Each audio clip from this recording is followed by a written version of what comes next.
you smell what the Luke Willson is cooking? Hour 2 Overdrive continues, powered by FanDuel, bringing you everything from the opening line to the final score. Bryan Hayes, the O-Dog, Jeff O'Neill, Jamie Noodles McLennan. There he is, Luke Willson in studio, back from his ayahuasca retreat. We lost the Millie Partsy. Work. We got to stop betting like we are on ayahuasca parts. Yeah. We've been doing some goofy things. I'll be honest, I'm all about accountability. If we don't win this playoffs, you might need to fire me. You might need to fire. Like, I deserve to be.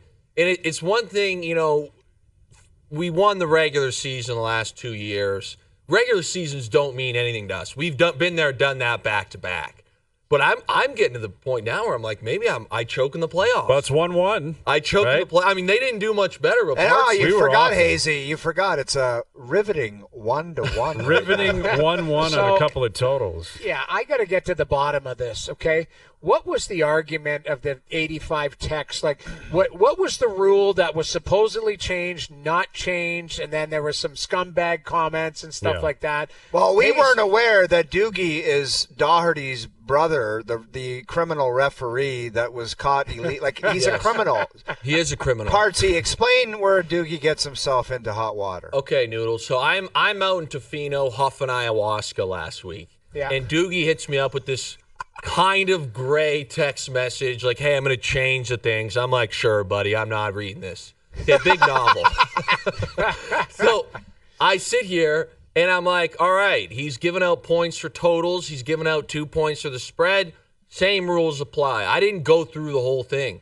Well, after the first game, they go 0 for 3. So I thought we were doing the same scoring as we've always done here, which I hate, by the way, but I figured we keep it uniform where they mess up, we get points. And all of a sudden, Hayes in the chat, like, read the rule book, buddy. It's 0-0. Well, yeah, Just that okay. goon. Then there's more. Go ahead, finish, because I have a lot to say. So then, Noodles, I read these, and there's like in fine print, Doogie puts this stupid new rule. So I'm like, okay, no bigs, whatever. It's 0-0. We'll be fine. We fast forward, where again, I was awful this week. I got to own that. Yeah, apparently I can't play in the playoffs, but we get 1 point for covering a total. And I'm like, all right, well, it's 1-0. Hayes and Al's bro from the I'm going to not use profanity, from the Cruise, Yes. get into scumbag mode, and they're like, it's 0-0. That's a bonus point and only qualifies if you covered the spread. Hayes was asleep in the gimp casket, and he woke up after that one, man. Well, let me Under no let me address circumstance was that here. ever spoken about, Noodles. Well, they were trying to jam me because they had the next game, and I'm like, Doogie. And then he's trying to poke Doogie in the group chat. Doogie, tell him. Well, tell him, this Doogie. is the problem, okay? And this is what bothered me about the whole thing. Is Doogie is responsible for the way this show is portrayed and produced and the communication that goes out into the world. And he completely dropped the ball on this. And the reason why I know that is because I stuck around for an hour after the show last week to figure out what the new parameters of the rule books are going to be. Okay. How are we going to do it differently? What is the point system going to be like?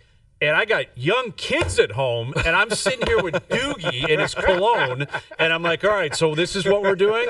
In order for it to be a bonus point, you got to get the spread right. The whole thing of a bonus point is that it's on top of some other accomplishment. That's the whole point of so a you're bonus saying you point. only get the bonus point if you got the other part That's right? not, when I hear bonus, I think because we always do a spread.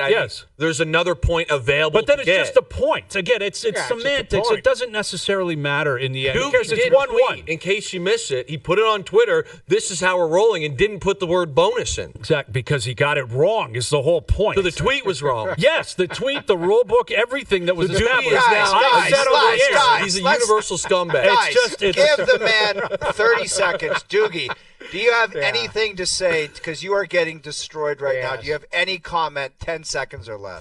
This is absolutely brutal. So that is true. Hayes and I stuck around. We hashed out some of the rules. Yeah, My my kids stuck around. A lot My of other kids things at happened home too, didn't dying it, for Doogie? me to arrive so I could put them to bed. And they Yeah. could, They had You're to wait for greasing the me for guy. hours because of Doogie and the incompetence, but please continue, Doogie. I was under the impression that the spread and the total were separate. As was I. You were of the And impression, that's what was on Twitter on OverDrive 1050. It was the All right. spread was 2 points. The Then- total is 1. So is that how we're keeping it? Well, I guess keeping it's it that way 1-1. for sure. It's 1-1. Can Sure. I ask this because I'm getting these hour-long meetings between you and Doogie? I'm And a his little worried cologne. about. Yeah. Yeah, well, and Al's brother was there, too. Oh, great. Al's Oh, brother. yeah. He had, Collusion, then. he had Collusion. Thank Cruz, you, Noodles. he had Cruz where he was supposed to be buying that night. How are we doing the Super Bowl?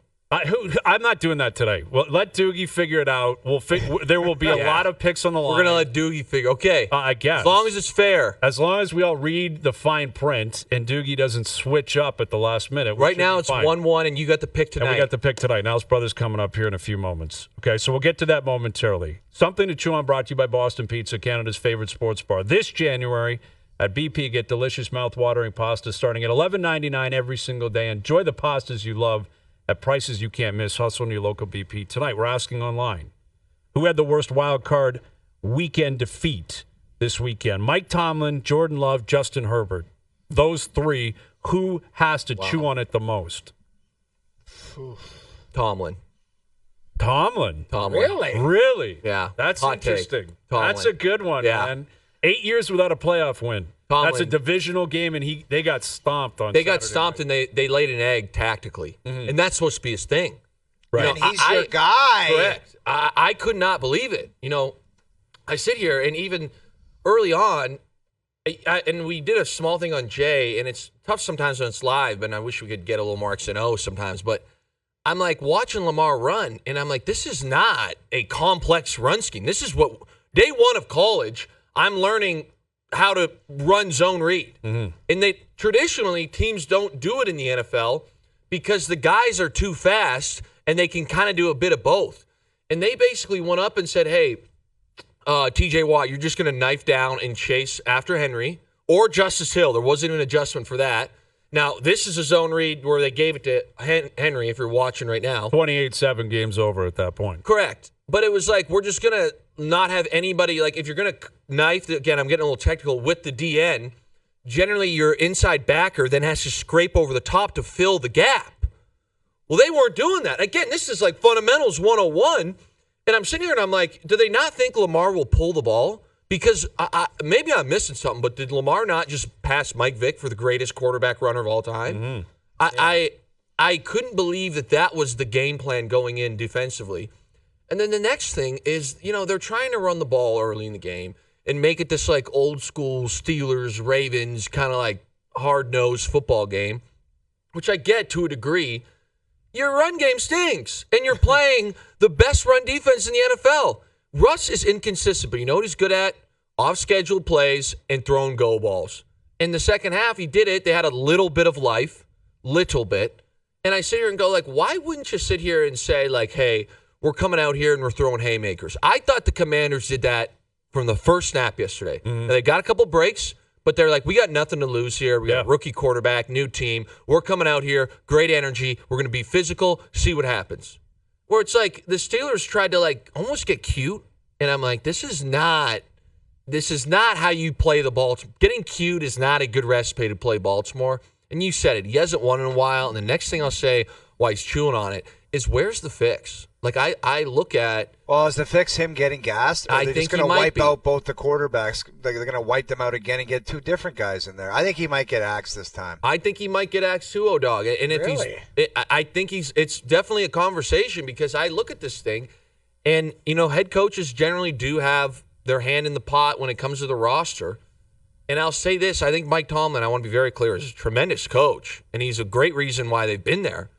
And there's not many coaches that can take that roster and go to the playoffs. But I think there's a lot of coaches that in the playoffs are much more willing to take risks and go for it. I mean, even in the first half, their game's starting to get away from them. I know it was 4th and inches, but I'm like, dude, this is the Pittsburgh Steelers. Bring in Fields and run your quarterback sneak. Get this first down. It's 4th and inches. But I look at this offensive roster, and I say, okay, wide receiver, you got Pickens, who's an elite talent. He's got a lot of off-the-field issues right now. He's clearly not bought into the program. After that, it gets very, very thin. Van Jefferson, Mike Williams, Calvin Austin, thin. The offensive line has gotten better. Are they great? Absolutely not. Tight end was a bit of a revolving door. I like Freiermuth. Freiermuth's pretty good. But he was a bit of a revolving door. He didn't even play every snap. It got a little strange to me. I look at their runners. Like, are you putting Najee Harris as a top 10 running back? No. So I sit here, then you look at the quarterbacks, and you're like, okay, we can't go to the Super Bowl with these two guys. But see, that is the other side of the coin where you also ask yourself, how the hell did Mike Tomlin get them to the playoffs? I agree. And how I did agree. that team make the playoffs? And I want to be very, very clear. I agree with that statement wholeheartedly. But my next point would be what I just listed has seemingly been them for the last 5 years. Yeah. How has Mike Tomlin not been like, okay, give me a couple more dogs, and now all of a sudden we're going to win this game in the playoffs? And I even look at their defense. Like, when I think of the Steelers, for me personally, partially because I played against this guy later on, I think of James Harrison, that kind of physicality. I think of Troy Polamalu. Mm-hmm. It's like I look at this team now. The secondary does have Minka, very good player. The linebackers, good. TJ Watt is obviously phenomenal, but more of a pass rush guy. He's not really like, hey, I'm going to bow up here like James Harrison, stop the run, talk a bunch of smack, and just intimidate everybody on the field. So I think they've kind of lost their identity a little bit. I'll be very honest. Yeah. I mean, I can reason with that. I would answer this question. I would start with Justin Herbert at 1. Herbert was horrendous. The first interception he threw, that was the game. The pick sixes, the one pick six wasn't his fault, but the other one was his fault. But it's 3-0. They charge down the field the first drive. They kick a field goal. Then they get it back on a turnover. And he rolls out on a play action and throws across the field. Ridiculous. That is such a horrendous decision. Yeah. And from a rookie, a college quarterback wouldn't make that decision. That was the worst play of the weekend. Totally. That one right there was the worst. When they said that, when he threw that ball, they were up 3-0. I'm like, they're done. They're going to lose this game. Yeah. And they got crushed. He was awful. So, and this is something more like. But he hasn't been awful all year, Brian. He hasn't thrown picks all year. Listen, they've run the ball a lot more. It's a in the trenches kind of Harbaugh type football. Yes. He's been fine. He's been good. But this guy's played 2 playoff games, and they've been historically bad. The first one was in Jacksonville where they were up 27-0 or whatever. I remember that. And then the other night against a Houston team that, I'm sorry, was dying for them to win. I like, agree. Houston was off. They went like punt, turnover, punt, turnover, punt, and it's somehow 10-6 at the half. I'm with you. It was insane. And to add to what you're saying, so that play you're talking about, I know we could get this up, but it's your traditional role, right? And what you're hoping for in film, and for whatever tell they had, I think it was Quentin Johnson, is going to sell like he's running it over, and you're hoping that the guy basically undercuts it, which is something, again, they would have saw in film, and then the moment he gets in that undercutting space, you basically turn around. So it's somewhat of a trick play. The problem with trick plays is if they don't work, you can't still throw it. Yeah. So again, definitely not underthrow it. Yes, a veteran guy sits there, and that'll be the read. Like, hey, they're trying to get a home run there. That's why Quentin's over there. So he's run this over. They're hoping undercuts. He turns around the other way. And it's like they're hoping that he's open by 10, 15 yards. Like, that's how you draw it up. Right. He's clearly not open, let alone by 10, 15 yards. You got to airmail that into the stands. Put it into the 5th row of the stands. And that's got to be talk to the guy where it's like, hey, if it's not there, if you can run, take some yards, you can do this. But, like, we live to see another down. Exactly. Let me ask you this. Right. Your boy Hayes is just brokenhearted at Jordan Love's performance as well. He was terrible, too. Terrible. How many years or opportunities or chances are you going to waste to look at this guy again to see if he can get over the hump and play better? Like, do you give him next year? If he does it again, you're like, we got to look elsewhere. Like, what do you do with that guy? How long do you wait for it? Well, the tough part, O-Dog, for me answering that is how long do I wait for it as like a fan? Dude, you're not a fan. You're a guy that was a tight end. If that was your quarterback, how would you be like, does he better do it this year or what? I would say yes, but the problem is they're committed to this guy. They paid him already. They're paid him, and what's annoying about it for me, if I'm in that roster, is when you pay, is it $55 million? When you pay a guy $55 million, we all take less. And that kind of happened with Russ when he was in Seattle as well, where it's like, if we're going to, pay somebody on our offense, and this is not speaking as a fan, this is a guy in the locker room, this much money, he's got to earn every dollar of that. Basically, like, he's got to make me, everyone, not just me, the offensive line, the running backs, he's got to make everybody else around him better. Because if we were paying a $30 million guy, we'd have $25 million on offense to get better players. You'd have Baker Mayfield and Mike Evans. Correct. Right. So it's like that's kind of what has happened here. And I sit here and say, like, yesterday, I hated the amount of fight and emotion that the Packers showed. That was my least favorite thing of the whole weekend. What do you mean by that? And it was funny because Tucker Kraft said something today in his exit interviews, and he was like, I could kind of feel this brewing. And I remember sitting there thinking to myself, like, feel it brewing. Like, what's going on in that locker room? And what I mean as well, like you asked yesterday, I'm going to go to the Commanders-Bucks game, and there's a few plays in it that, like, jumped off the film to me. Early on, first play of the game or second play of the game, Bobby Wagner comes downhill, smokes Bucky Irving, just lays him out. Boom, on a blitz. Okay, Commanders got the momentum. Clearly, I don't think a ton of people thought they were going to win. And then Baker Mayfield came out and was like, you guys think you're Warriors? You guys think you battle? I don't even remember the scramble. I want to say it was in the second quarter. Baker just goes up the middle, trucks Bobby Wagner into a first down. Third and short, I think Correct. it was. And that's the kind of, like, holy smokes, like, you want to get the sideline fired up. You want to get everybody, like, that's our leader. When he has that kind of energy, it is infectious. Everybody starts rolling. Mm-hmm. And it's an attitude. It's a mindset. I look at Jordan Love yesterday, and it's like, I'm not asking him to be Baker Mayfield because he's not, as far as that kind of emotion on wearing it on the sleeve. But I'm like, where's the fight in this Packers team? Even late in the game, the Pack get the ball back. They're down 12. Things look bleak. You know what? As much as I like to poke jokes at Russell, we get the ball back down 12 with 3 minutes to go. Russell's sitting in the huddle, frothing at the mouth, and he still believes he's going to get it done. And maybe we don't, but maybe in the NFC Championship against Green Bay, when we are down 2 with 3 minutes left, we get an onside kick and find a way to win that game. And it's like, man, you're getting paid $55 million until this game is over. You cannot be sitting out here like, he's got a very nonchalant vibe, like, softer vibe to him, and you throw the pick late again. Hayes, I'm not saying they could have won that game. Well, they could have. I think they could have won that game. No, that's for sure. I thought the Green Bay's defense played as well as you could ever ask them to play. Yes, Jalen Hurts didn't have his A stuff. That was on a platter for Jordan Love to show up and win that game. Correct, and he couldn't do it. And my next thing is, like, you want to talk about Jordan Love, and I want to be clear here. I think the guy has all the ability in the world, but I look at it and I say, all right. It's 10-7 Buffalo, Denver at the half. Should have been 10-10. Josh Allen came out in the second half and said, watch this. You look at Lamar Jackson. I mean, he said, watch played this. Great. He played from regular season Lamar, which was big for him. How many times has he seen Patty Mahomes in the playoffs in any situation? Mm-hmm. Be like, all right, here we go. Boom. If you're getting paid $55 million, you need to have those moments.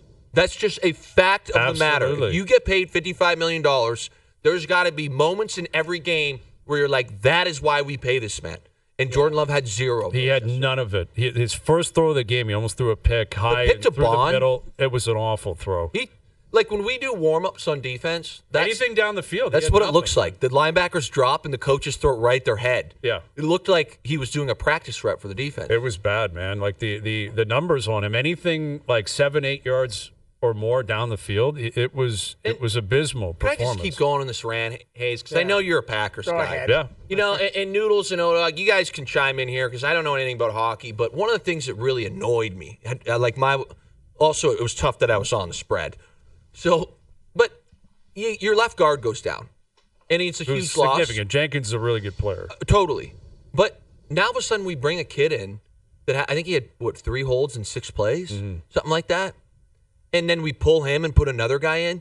And I sit here and say, like, if you're in that offensive line room, if you're a front office guy, how do you not know at this point of the year that you're that thin an offensive line? Get some veteran guy off the street that's like, listen, we know that you're not in the best shape you ever played, but you're better than this rookie who's going to come in and absolutely jam us because he's not prepped. Mm-hmm. Who in that room is not keeping the rookie accountable? We used to say this all the time. You're one snap away. You're one snap away from our entire hopes and dreams depending on you. And clearly in Green Bay, that's not the message. That really annoyed me to have a guy come in again. I'm not expecting him to play perfect, but to play that bad where he's pulled after 10 plays or whatever it was, that disgusts me. $55 million you expect better than meh. You got to get way more than that, man. Jordan Love, he didn't have a good year. Like, he took a step back, and in the playoffs yesterday, that game was available for him, and he didn't perform. What about the 15-yard penalties? Even late in the game, I'm like, man, we got to fight here. They stopped Saquon. I think it was third down. I thought they handled Saquon very well yeah, yesterday. And the one guy shoves him to the ground and gets 15 yards. I'm like, that's smart, man. So stupid. So I think that was Dixon, too, who fumbled the ball right off the start of the game. Dixon had one early, and they had a D lineman do it later. Yeah, it was so dumb. Allen and Lamar, we'll get to Al's brother here in a minute, but the whole week's going to be about that game. It's the Sunday game at 6:30. Yeah. Like, I thought both quarterbacks did exactly what they had to do at home, took care of it, easy win. Everyone gets out healthy. Like, it sets up beautifully, Ravens-Bills. Yeah. And I haven't seen the spread. I'm sure it's out. Is it a pick? It was. I believe it was -1.5 for Buffalo at start. And you see now, and it's flipped to -1.5 for Baltimore. How much money came in on Baltimore quick. Listen, I could see if Lamar plays the way he did all year and the way he did Saturday, it's got to be Josh. Josh Allen's got to have the game of his life. That's the way I see it. I like Baltimore 1 through 53. I like Baltimore more than Buffalo, but you're playing in Buffalo. I mean, that's significant. But Josh can equalize. Josh can be the big equalizer. And the next thing I'll say is the one thing that goes unnoticed about this Buffalo Bills defense is that they were able to take the ball away a bunch. As far as turnover margin goes, they were number 1 in the NFL. So now all of a sudden you sit here, and if you can somehow muster up a couple turnovers and Josh is playing out of his mind, you're going to win this game. But that being said, I would definitely lean Baltimore. As much as everyone's saying, hey, this is Josh Allen's year, he's going to get it done, the same exact thing can be said for Lamar. Yeah, he's been phenomenal, and they've been great ever since their bye. Baltimore has been great. Phenomenal. They've been on both sides of the ball. Run defense, they've been great all year. Second half of the year, their pass defense has been way better. Offensively, the idea that you have Lamar and Derrick Henry in the same backfield is... And Zay Flowers might be back. I doubt it, but he could. And again, even if he's not, obviously they want him in. Bateman will take the top off. You got Likely and Andrews underneath. Mm-hmm. I think it's going to be a great game, though, man. And the votes are in already for the MVP, so it's already been determined. And we all believe Lamar's going to win it, or I think he will because of the All-Pro. But I will say this, that if Allen goes Superman and even if Lamar plays great, the Ravens play great, and the Bills win because of Josh Allen, voters are going to look so stupid. Agreed. Because this is exactly what it is. Like what Are Allen the votes can do already in? Yeah, they've already been determined. They're already in. They've already been cast. So it makes no difference what happens here on Sunday night. But if Josh Allen does it basically on his own, it's going to be weird to see Lamar, especially and conversely, if Lamar plays poorly, correct, and Lamar and Allen's just okay and the Bills win. It's one thing that I think is unfortunate for both teams is, this is going to be very physical. Like I look at what Buffalo did yesterday. And I think that another thing that's not talked about in Buffalo is their offensive line. Really strong. Very, very strong. And healthy all the time. So it's like you got a great offensive line going up against a very, very good defensive line. Again, number 1 run defense in the NFL, wire to wire here. And it's like that matchup is going to be a bloodbath. And on the flip side, you're going to have Ed Oliver, you're going to have the Bills front 7 going up against Lamar, Derrick Henry, and still a very good offensive line in Baltimore. It's going to be like, I would assume, we'll see how it plays out, a heavy-hitting slugfest, Ali Frazier type situation. And then whoever wins that thing is going to have the Chiefs, most likely after playing C.J. Stroud. Houston. Like, they might win that by 3 touchdowns. Chris Jones is going to be salivating, being like, these boys are beat up, coming down an emotional high, and I'm not nearly as... It's not going to be... Is that a trap? Oh, there we go. Could be noodles. Imagine you're on your own show getting cut off by a guy who just left the cruise. What's he gonna be wearing right now? He better be a cruise wearer. I'll be very disappointed. With a shirt on. Here's Al's brother. Well, shirts are optional. There he is, Al's brother. What's happening, Al's brother? Your cruise, was it a success or what? Oh, can't hear him. Great, we have no audio from Al's brother. That's great. This guy, get him out of here, That's man. not good. Turn the mic on. Can't it's even fine. figure What out an this guy's amateur, mic. man. Like, what is happening? This is your partner. He had a I chance, know, it's man. very You want to talk about disappointing. killer instinct? There he is. There he is. We got Oh, you, here brother. we go. Here we are. All right, It was buddy. Go ahead. fantastic, gentlemen. It was a fantastic cruise. I wish the picks went a little bit better, but at the tables, it went swimmingly, fellas. Oh, all right. I like that. Love Okay. it. All right. Well, let's get right to the action here because we have the opportunity to pick up points tonight, right? Because of Doogie's fine print, it doesn't flip over to you guys if we miss tonight. At worst, Al's brother, we're going into the second weekend tied. So we have a real opportunity tonight on FanDuel. It's Vikings minus 2.5. The total's 47.5. Let's begin with the spread. Where's your head at? It's all over the place, Hazy B. It is a little all over the place. But recently I went and I dug into the information, and I'm liking the Minnesota Vikings. This guy sounds like he's in a fishbowl. The road favorites. No, In a I like the cruise road jail. favorites in this Yeah. game. I like Minnesota tonight. I really do. I think you can't look at Week 18 and believe that that's what they are. They've been the better team. They've been a much better team all year long. You look at road favorites; they're 7-1 on Monday Night Football against the spread too. But ultimately, it's top 5 offense, top 5 defense, and you look at the win rates; they are across the board a much better team than the LA Rams as well. And ultimately, I think that T.J. Hawkinson, Luke, your boy. He's going to be the difference maker in tonight's game. The Rams giving up over 100 catches and over 1,100 yards to tight ends this year. He did not play in that last game that they played. So I think that's going to be a big difference in this game. I think that Minnesota wins this one. Okay. So you like Minnesota. We've been going back and forth. I have no idea why we picked this game. We had the pick of the litter. So dumb. So stupid. Jeez, We didn't go take over the Bills, top, the man. Ravens. Go over the top. No, I can reason with this because for a couple of different reasons. One, neutral site game I do think is significant. I think a ton of Viking fans are going to be there. Darnold was awful week 18. He concerns me. Darnold versus Stafford is very, very concerning, but I'm willing to look past one bad game and him regrouping and Kevin O'Connell putting forth a game plan that is going to lead to some success here. They have been better collectively throughout the season. Rams are healthy now. You do have to consider that, but I'm okay with laying the points here. Don't love it. I think it's a coin flip game, but I'm okay with going with our original thought. What's the over-under? What do you The guys total's want there? 47.5. Al's brother, where's your head at on the total at this This point? one, this one I'm definitely more confident in. I think it's going to be a shootout. Like I think both secondaries are very weak going up against two elite receiving groups. So I think this is going to be a rather high-scoring game. So I lean over 47.5 in this one. Yeah, I see 28-24 Vikings tonight. Kind of feels. Dude, that's such a degenerate play when you're guessing the actual score. Oh, do the math, Dude, man. it's scary Do the when math. guys toss that out, man. I know it is. And you try to see it. You're like, yeah, I see a touchdown here. 20. We're on the Vikings in the over tonight. Doogie, lock it in with your point system. All right, everyone happy? Everyone's on the same page? I'm not happy. I wish you guys were on the Rams. You I thought- like the you- Vikings. You like the if there's Vikings? one team I'm pulling for, like personally. Doesn't Sam Darnold terrify you? And that's saying I just picked him. I'm riding like him Sam from an Darnold. emotional standpoint. Well, like I'm pulling that they pull some upsets, and I think it'll be a fun story. It would be. But- And now they're going to go to Billy, Philly, which is big. you're going to give us that game, right?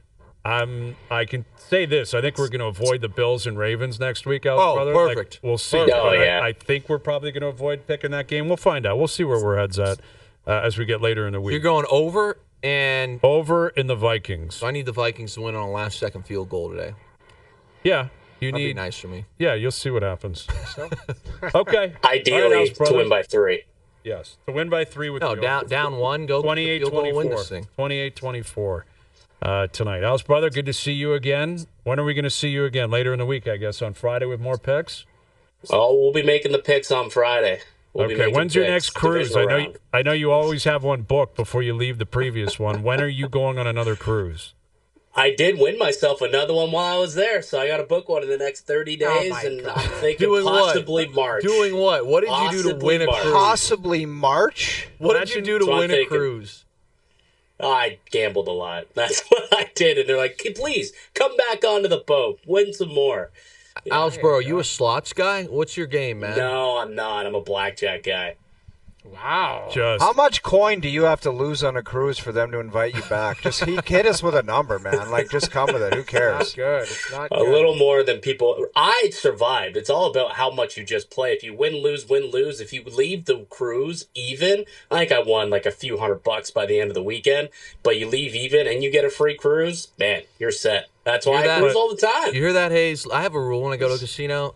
If I ever am close to being even, I walk into the bathroom and I ask myself in the mirror if I'm a coward, and then I go back out there. Go back. Imagine double going down. to the casino. Dude, you know how many buddies I have? What their signature move is all of their winnings. It might be $25,000. On the way out of the casino, they'll put it on red or black and try to double it up. Yeah. And they don't care what happens. That's the sickest, stupidest move No, I've it's not, ever O-Dog. seen. That's the way.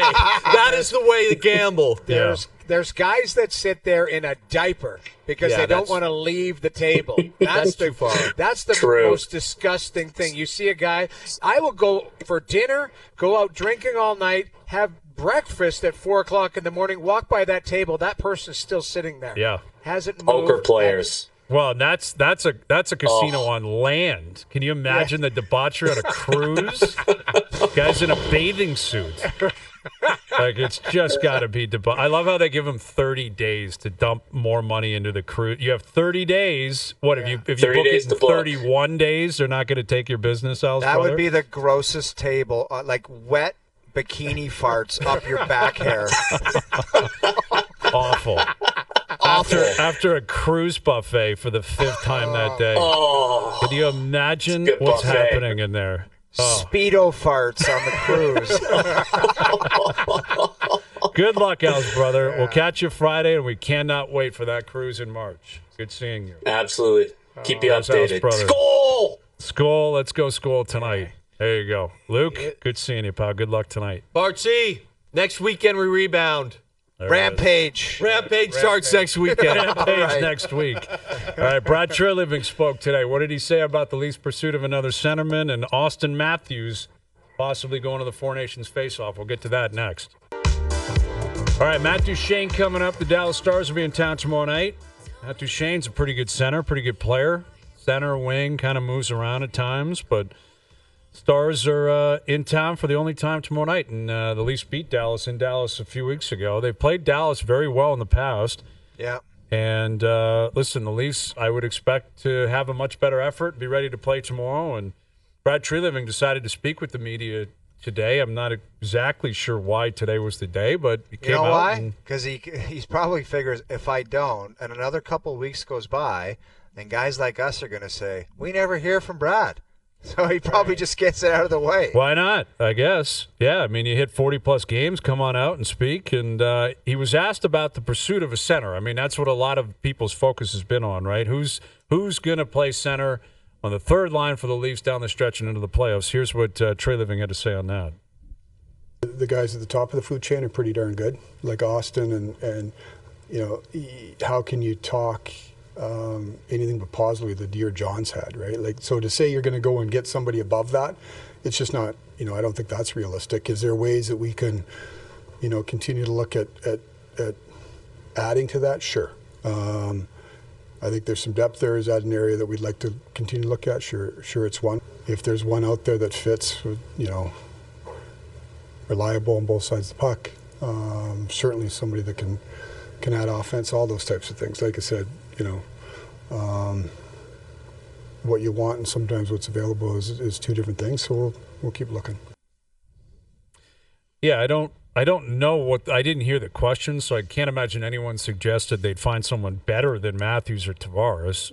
It could have been a scenario where Tavares in the past had moved to the wing, and you know, there's some thoughts coming into this year. By the end of the year, could Tavares maybe be a third-line center? But he's played so well. I guess what I take out of that is Treliving's basically saying, John's their second-line center come the playoffs. You know? Yeah. Like, that's what's happening here is they're not looking to move him to the wing. He's not going to move down the lineup.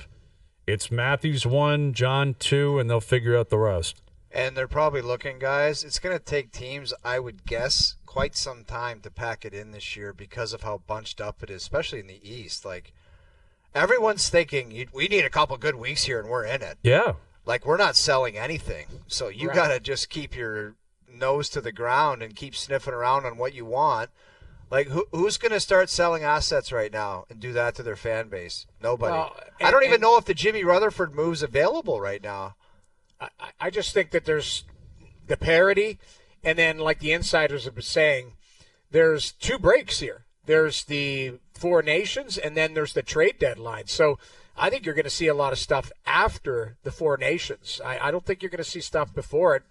To your point, like teams that are clogged up, and there are teams obviously at the bottom, but those guys, if you're Seattle, if you're Buffalo, if you're Nashville, if you're San Jose, you're Chicago, those are teams you certainly have been scouting for a long time. I think managers are going to wait closer to the deadline because they're going to try and drive their prices up. So even if you call and you're looking for, I don't know, Ryan O'Reilly, well, Barry Trotz isn't going to move him tomorrow just for the sake, unless the offer is ridiculous that you try and get ahead of it. I think there would be a marketplace for players like that, and the closer that you get to the deadline, I think the price goes up. So I think that is the concern. Is you named it? It's Buffalo, Chicago, San Jose, Nashville, Seattle, 5 teams that realistically know their season is done and they're not going to make it. I think you could throw Anaheim in there. I think Utah's closed, Philly's closed, the Islanders are closed. Yeah. But look at Ottawa yesterday. They win both games over the weekend, and now they're alive again. And Detroit's won 8 of 10. And they've won 7 in a row. Yeah. So Detroit's not moving off anyone. The Habs certainly aren't. Like, the Habs aren't going to do that right now. Habs are on fire. They're getting points every night. Every night. They're 2 points out of the playoffs. Yeah. So, and the Rangers, if they haven't done it by now, they're not going to. It's a process of elimination. There just are not that many teams. Do you guys right think now the putting white Rangers are flag up. going to get back on track and be comfortably into the playoffs? Do you think they're going to do that? I don't think comfortably at any point. They might make the playoffs, not comfortably. I think they'll go on a run, but I still think they need something to jar that room. Like getting rid of the captain. I'm telling you, they jar the room. Yeah. What else do they need to jar the room? Like, they got rid of the captain. They got rid of Kako. They've had all this trauma. But the captain's a 4. Like and Kako's what, a third line guy? I'm saying, Noodles, like you got to give me an example of something that could happen. Zibanejad for somebody, like their top player, like their top centerman, like Zibanejad for player X throughout the league. I know everyone's like, what hey, team? JT Miller. And there was rumblings at Vancouver. They sniffed around JT Miller. What team is going to give up their top centerman for Zibanejad in return? All they have to say is one statement. We watched him enough in the playoffs last year where it's no thanks. So I mean, Zibanejad's a very good player, not having a great season. But I think I'm not saying trade him. I'm saying it's a jarring move where, I think it's unfortunate, but Jacob Trouba was a dead man walking this summer. So they put him in a bad spot. Here's a captain that they tried to move and it didn't work out. So now it was only a matter of time. Kako, nice player, but not impact. Maybe it's Kreider. Maybe I'm pointing at the wrong guy. Maybe it's Chris Kreider, a guy who has been the heart and soul of that team, Mr. New York Ranger, something like I'm talking as far as a shot across the bow, like this is the trade. Like we are jarring. That's what I think, because they're not firing the coach. Because if they would have done that 2 weeks ago or a month and a half ago when things started going south. To me, it's within that room, and I don't know if Chris Drury is saying I'm waiting for that trade, but something's going to come. And all of a sudden, you do need a healthy Shesterkin too, because Jonathan Quick looks 40 years old, and Spicy Pork Louie is winning games for them the other day. Well, Shesterkin's been activated, I believe, right over the weekend. He's playing, and the one thing I would say is this Todd McLellan Detroit Red Wing thing may change the Laviolette approach. Like, I do think it's strange they've gone this far with him, even though he's only been there for a year and a half. He hasn't been there that long, and they have filtered through coaches, and obviously they are averse to it. They don't want to do that. Yet, look at what McLellan is doing immediately with Detroit. Dude, it's crazy, the coach. And we always say it's ridiculous. Hayes, we talked about it last week. It's ridiculous, the coach bumps. But the reason they always do it is because They get the coach bump. You see someone and it happens. Yeah. You know, like but you the see thing a guy is, and you're like, they wow. only get it for like a year. Look at Lavi. Generally Last year he took speaking. him to the conference final, and then all of a sudden the next year you're on the hot seat. That's insane. It is crazy. That's Jim Montgomery. Yeah. You know what I mean? Like that we are seeing now. It's easier to fire the coach than to trade players that have no move clauses. That's really what it is. Because Jim Montgomery is an elite coach, and that's why Doug Armstrong said, "I'll fire the guy I have in place right now because he's available." Like that's you're saying. This isn't Lavi's fault. He doesn't go out there and skate around with dry hair like Panarin and can't make saves. And Lafreniere's been struggling. Right, like you They look all at have been. like it's not Lavi's fault. Yes, he has to own some of it, the coach does, but that's the easiest pathway. And Lavi's a great coach, and if they fire him, it won't be because of him underperforming. It's his team is underperforming, and they need a change. And they're gonna, like I said, I would have called Joel Quenneville and say, "We want this job." Like I mean, to me, he's an elite coach out there that You knows think how Joe to work with talent. Quenneville, a guy who would only come back if he has an opportunity, would take on the Rangers right now? I honestly don't know if he would. They're a pretty damn good team on paper. They're just not playing well. That's the thing. You get an elite goaltender. You got Adam Fox. So you got a Norris, a Vezina, and some pretty darn good players up front. Not playing well enough. That's what it is. I mean, that roster's not junk. They're pretty good players, and it just they're not playing well. Like if you guys have watched them, Yeah. I've watched them a bunch. They're I just guess, not Jamie, playing. where the concern is, like, how could you – how is there that great a fall off? Like, did you guys look like a real competitive team that got to Florida, and how are you all of a sudden this? Like, what has happened for you to get to this? You know what? If I had the answer, I mean, if Chris Drury had the answer or whatever, like, I think they know what the answer is or think they know what the answer is there. We're not privy to the stuff behind the scenes. We've talked about it. We talked about it ad nauseum last week about the three organizations that were struggling.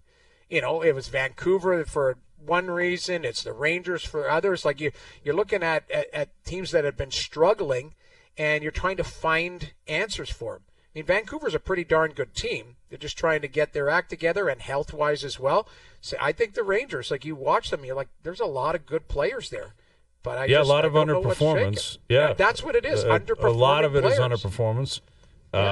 Yet, we're into the second half of the season now, so you're running out of time. And if you keep waiting and waiting and waiting, and the Rangers they could still make the playoffs. They're 4 points out, but there's a lot of teams to get to jump over, and there's other younger, hungrier teams that are ahead of them right now, including Columbus and Ottawa and Detroit and now Montreal. I mean, that's kind of where things stand in the East. Brad Treliving spoke on Auston Matthews before the Four Nations face-off. We'll come back and play that. Matt Duchene coming up. Chris Johnston still to come in our best bets as well. Overdrive continues. TSN 1050 and on TSN 4. All right, we sent Al's brother out into the world with a pair of Leaf tickets. You have to guess where he's hiding for your chance to win them. 4 clues. This is the first one of the week. Hey, Overdrive fans, I'm back from vacation and back in the GTA this week and ready to give you guys another chance to win yourselves a pair of Maple Leafs tickets. It's Leafs and Lightning on January 20th. Here is your Monday clue. The next spot that I'm going to be hiding at this week is on Yonge Street, but not in the city of Toronto. All right. Tune in tomorrow for another clue. I like that. The first caller through on Friday with the correct location wins a pair of tickets to see the Leafs take on the Lightning again next Monday. Find Al's brother brought to you by McAlpine Ford in Aurora. Our family, the Ford family, and you. All right, let's hear Brad Treliving earlier this morning on the Four Nations face-off and where Auston Matthews comes into play on that. Yeah, when we get there, I mean, again, there's nothing right at this point to make me worry about that. But we still are, what are we, a month away or so. So with all the players, you look at where they're at that time, but hopefully there's no setbacks and everything keeps moving forward. All right, kind of a non-answer answer, but That's a very simple answer. If something comes up right before the Four Nations, he ain't going. Yeah, And exactly. If he's clear to go, then he goes. yeah, exactly. If he can play for us, then it'll be his decision if he wants to play for the American team. And I think that's basically what Treliving just said is You know, if he's all good and he's playing, then he wants to go play, he's going to go play. And that's how I've always read it. Like they're not going to be, they can't stop the guy. It's going to be on Auston Matthews to make that call. Mm-hmm. Well, that's simple. And like you mentioned, if there's no setbacks, I mean, again, we don't know the nature of the injury, but if he continues to play, they're playing a lot of hockey right up to the Four Nations. I mean, he'll decide how he's feeling. Plus, they'll be monitoring what they're having to maintenance. So I think it's no decision is made now because you're still a month away. That's why you're right. He wasn't going to make any announcement one way or the other today anyway. I mean, that's ultimately what that came down to. Yeah. You guys seen those McDonald's commercials with Matthews and McDavid? Yeah, I think they're good. You think they're good? You don't like them? I mean, the acting's just never going to be great. Well, it's subpar. Dude, it's not acting. It's not great acting. You guys are insane, man. What acting is involved with saying I'm going to go off the post, bar down? Like it's not like they're in a. Okay, so like they got a script and they got to read. There is a script. Are we allowed to play them? Like, are we allowed physically to play a little nugget of them? It's a joke from the bridge thing. Here's why. I think it's insane you guys would comment on the acting. Well, what are you talking about? They're sitting on the bench talking, which is neither one of them. It's their strength. What I'm going to say is put that beside Wayne Gretzky on Young and Restless and say that. Right. Remember that one? Wayne Gretz wasn't exactly bringing home an Emmy. I hear you. It was equally as painful. Yeah, this is Wayne from our Edmonton organization. Right. It's like, oh my God. Like, I mean, listen, that must cost McDonald's a lot of money. They have it, but you can't get it. Anyone I've never seen them do anything like that together. I know they've probably done like BioSteel stuff. Well, it's like there's the Gretzky and Sundin back in the day.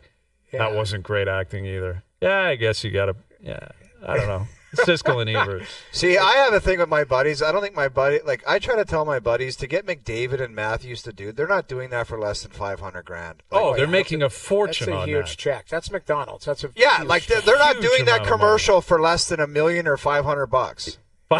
Yes, I think it's a lot of or money. $500,000. Yeah, I think it starts at that. That would be my assumption too. Yes, exactly. And agreed. I wonder why they can't wear their own jerseys. Like maybe McDonald's isn't the official league. Yeah, maybe that's the case. All right, final hour coming up. Matt Duchene will join us. Chris Johnston as well. Overdrive continues. TSN 1050, soon to be up on TSN 2.